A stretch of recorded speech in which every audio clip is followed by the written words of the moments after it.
दोस्तों आज का वीडियो एक अलग तरीके का वीडियो होगा। मैं आपको कुछ बताना चाहता हूं। यकीनन आपको चाहिए कि पूरा वीडियो देखें आप, और इस वीडियो में जो बात बताने वाला हूं आपको शायद बहुत खुशी होगी।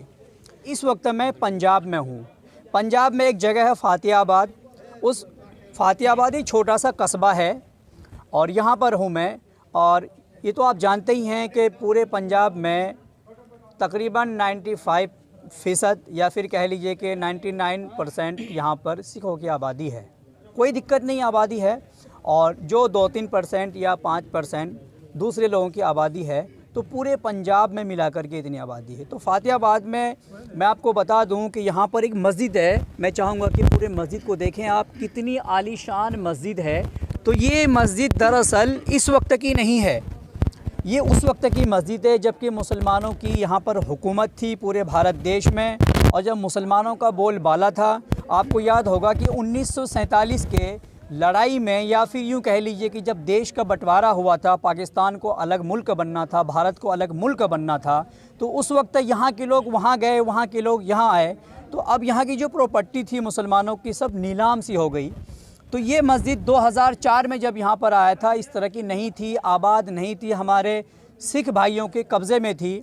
और मैं बता दूँ, इस फ़ातिहाबाद शहर के अंदर एक भी मुस्लिम आबादी इस शहर का मकामी नहीं है। अभी आप देखें चारों तरफ कितने लोग हैं कि सब मुस्लिम हैं और सब बाहर के लोग हैं यहाँ पर। अल्हम्दुलिल्लाह बाहर के लोग हैं, लोगों को शौक़ है और लोगों के दिलों में जुनून था, इस्लाम के तई मोहब्बत थी कि भाई हम मुसलमान हैं, हमारे लिए नमाज़ पढ़ना फ़र्ज़ है, हमारे लिए एक मस्जिद भी चाहिए जहाँ पर कि हम कम से कम जुम्मे की नमाज़ जा कर के अदा कर सकें। तो इनको फ़िक्र हुई कि जब मस्जिद इस शहर में बहुत है तो कोई एक मस्जिद तो कम से कम आबाद हो जिसमें मुसलमान यहाँ पर नमाज़ पढ़ सकें। तो लोगों ने, जो बाहरी मुसलमान हैं, बिहार के, बंगाल के, यूपी के और भी अलग अलग जगहों के जो यहाँ मुसलमान हैं, इनकी कोशिश रही और यहाँ के नेताओं से मिलकर इस मस्जिद को आबाद की गई। तो लेकिन मैं आपको क्या बताना चाहता हूँ, तो मैं तो सबसे पहले यहाँ पर जो इमाम साहब हैं इस मस्जिद के, मौलाना नदीम अहमद कासमी, मैं इनसे मालूम करूँगा कि भाई जब इस पूरे शहर में सिखों की आबादी ज़्यादा है, मुस्लिम नहीं है, तो क्या कभी यहाँ पर सिखों की तरफ से इनको कोई टॉर्चर किया गया, कोई परेशानी हुई? और तो यही बात हम इनसे जानेंगे। लेकिन खुशी की बात है कि बाहरी मुसलमानों ने अपना जुनून दिखाकर, अपने पैसे खर्च करके और चंदा दे करके इस मस्जिद को आगे बढ़ाया। इसको रेनोवेशन का काम अभी भी इसमें जारी है। तो मौलाना नदीम अहमद कासमी साहब, मैं चाहता हूं कि आप बताएं ज़रा इस मस्जिद के बारे में और यहाँ के लोगों के बारे में, कि जैसे कि हमने कहा है कि यहाँ पर मुस्लिम आबादी नहीं है, जो मकामी आबादी सब बाहर के लोग हैं। तो कभी ऐसा हुआ कि सिखों की तरफ से किसी तरह का कोई ऑब्जेक्शन हुआ आप लोगों के ऊपर, या परेशान किया गया किसी तरह का भी? नहीं, अल्हम्दुलिल्लाह यहाँ पे ऐसा कभी कुछ हुआ ही नहीं। यहाँ के लोग, सिख लोग बड़े अच्छे हैं, हर तरह से सपोर्ट करते हैं। और तकरीबन यहाँ पे हम लोग पूर्णिया बिहार डिस्ट्रिक्ट के तकरीबन 200 के करीब लोग रहते हैं। इस मस्जिद में तकरीबन उधर के ही लोग रहने वाले हैं, और एक ऐसी जगह पे है जहाँ चारों तरफ से सिख बिरादरी है। उनके तरफ से कभी कोई परेशानी नहीं हुई अल्हम्दुलिल्लाह। जब भी कभी किसी को किसी चीज़ के लिए बोला गया और यहाँ पे बुलाया गया, वो लोग बिल्कुल हम मुकाबिल खड़े होके, जिससे जहाँ तक हो सका उसने बिल्कुल हमारा साथ दिया। और हम अल्लाह से यही दुआ करेंगे कि अल्लाह ताला मुसलमान और सिखों के दरमियान इसी तरह प्यार मोहब्बत को बढ़ावा देते रहे। खाली सिखों के दरमियान, मुसलमानों के दरमियान, और जो हमारे गैर भाई हैं उनके दरमियान भी हमारे तय बिल्कुल प्यार मोहब्बत जारी रखे, और अल्लाह इसमें दिन दुनी रात चौगुनी तरक्की करे। तो कब से आप इस मस्जिद में इमामत कर रहे हैं? मुझे तकरीबन 4-4.5 साल हो चुका है यहाँ पर। कभी किसी तरह से कोई दिक्कत नहीं हुई? कभी कोई दिक्कत नहीं हुई, सब हमारे ही लोग हैं, हमारे इलाके के ही हैं अल्हम्दुलिल्लाह, कोई परेशानी नहीं है सब। तो दोस्तों, अगर मैं सिर्फ आपको बताता तो शायद आपको यकीन नहीं होता। इमाम साहब ने खुद कहा कि सिखों की 99% यहाँ पर आबादी है, उसके बाद भी यही इस देश का तहज़ीब है। हिंदू हो, मुसलमान हो, सिख हो या ईसाई हो, इन लोगों में आपसी भाईचारा आज भी कायम है। वरना आप सोचिए ना कि 99% जब यहाँ पर सिखों की आबादी है, तो चंद जो बाहरी जो सफ़र करके यहाँ पर आए हैं वो भला इतनी बड़ी मस्जिद को आबाद कैसे कर लेते। जब तक सिखों की यहाँ पर मदद नहीं है, जब तक कि उनका पूरी तरह से ताउन नहीं है, ये नहीं हो सकता। मैं यही चाहता हूँ कि पूरे देश में हिंदू हो, मुस्लिम हो, सिख हो, एक दूसरे के मज़हब के जज्बात को मजरू ना होने दें और इस तरह से एक दूसरे का ताउन करें। इस देश की जो तहज़ीब, इस देश का जो तहज़ीब है, पुराना तहज़ीब के सब मिल के रहते थे, उसको हमेशा से बरकरार रखने में मदद करें। यहाँ पर और भी कुछ लोग हैं, मैं लोगों से भी बात करना चाहूँगा। भाई साहब, क्या नाम है आपका? मेरा नाम हाँ, MD मौसर आलम। कहाँ के रहने वाले हैं? बनगवा का। कहाँ ये बनगवा? बनगवा बिहार। बिहार में। तो यहाँ पर क्या करते हैं आप? पेंट का काम करते हैं। अच्छा, पेंट का काम करते हैं। कभी किसी ने आपको ये मतलब टॉर्चर किया कि आप मुसलमान हैं, यहाँ पर किसी तरह से मुसलमान होने की वजह से तकलीफ़ पहुँचाई किसी ने? नहीं, किसी ने कुछ नहीं किया। जी, आप मोहम्मद राही कहाँ से हैं? बनगवा से, मैं बनगवा, बिहार से। बिहार से हैं, ठीक है ना। कभी किसी ने तकलीफ़ पहुँचाई मुसलमान होने की वजह से? नहीं, यहाँ पर ऐसा कभी पहुँचाई किसी ने? नहीं।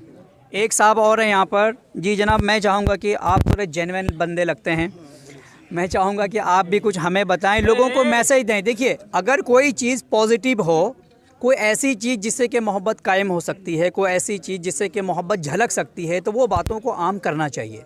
तो मैं भाई साहब से पूछता हूँ कि ये कहाँ से हैं? कहाँ से हैं आप? जी, हम बिहार से हैं। बिहार से हैं। ठीक है। कितने साल से आप यहाँ रहते हैं? तकरीबन 21-22 साल हमको हो गए यहाँ पे। 22 साल हो गए। हाँ। कभी किसी तरह की परेशानी सिखों के ज़रिए से हुई आपके साथ? नहीं, आज तक तो नहीं हुआ किसी के साथ। बहुत बढ़िया रहते हैं यहाँ पे, कोई दिक्कत नहीं हम लोगों को। हालांकि साथ देते हैं उन लोग हम लोगों को। तो क्या चाहते हैं कि ये पैगाम देश में हर नागरिक के पास पहुँचे? इंशाल्लाह पहुँचना चाहिए। पहुँचना चाहिए। हाँ। चाहेंगे कि देश में ऐसे अमन अमान कायम रहे? हाँ, कायम रहना चाहिए, ऐसे बढ़िया है। कोई एक साहब और भी हैं यहाँ पर। जी, आप भी बताइए। मैं चाहूँगा कि आप बताइए ज़रा अपने बारे में।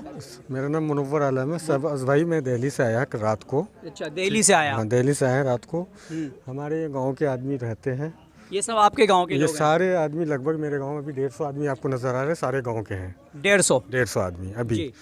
तो हमने एक छोटा सा फंक्शन रखा था। इस फंक्शन में जब बैठे, जब यहाँ का जो मुआयना किए, यहाँ की सरजमीन पे, मुझे यहाँ पता चला कि 99% लगभग सिख है। सिख भाई हमारे। बिल्कुल। उसके बाद और हिंदू भाई भी हमारे हैं कुछ। तो हमने इन लोगों से पता किया कि यहाँ आने के, यहाँ पूरे फातियाबाद में एक ही मस्जिद, लेकिन आप लोग कैसे रह रहे हैं? तो मुझे इन लोगों से पता चला, मेरे अपने भाइयों से पता चला कि हमारे सिख भाई बहुत अच्छे तरह से हम लोगों का ख्याल रखते हैं और हमारी मस्जिद को भी अच्छी तरह से ये दे रहे हैं, वक्त दे रहे हैं, टाइम दे रहे हैं। जब किसी चीज़ की ज़रूरत पड़ती है, मस्जिद के लिए आ खड़े होते हैं। और हिंदू भाई भी हमारे बहुत सारा सहयोग करते हैं। तो इसलिए हमारी पूरे फातियाबाद में एक ही मस्जिद और इस तरह से खूबसूरत मस्जिद है और टाइम पे हर चीज़ यहाँ पे मौजूद करते हैं हमारे सिख भाई। तो आप यहाँ कैसे, क्यों आए? मैं इसलिए आया कि मेरा छोटा भाई सनव्वर आलम, मेरा घर आमगाछी है और आमगाछी पंचायत से मेरा छोटा भाई सनव्वर आलम जो है मुखिया का प्रतिनिधि है। और इस साल जो 12 दिसंबर को वोटिंग होना है, उसके रीज़न से, उसके वजह से मैं आया था कि मैं यहाँ पे, हमारे कुछ वोटर हैं हमारे पंचायत और इकरा बस्ती गांव के हमारे भाई लोग हैं यहाँ पे।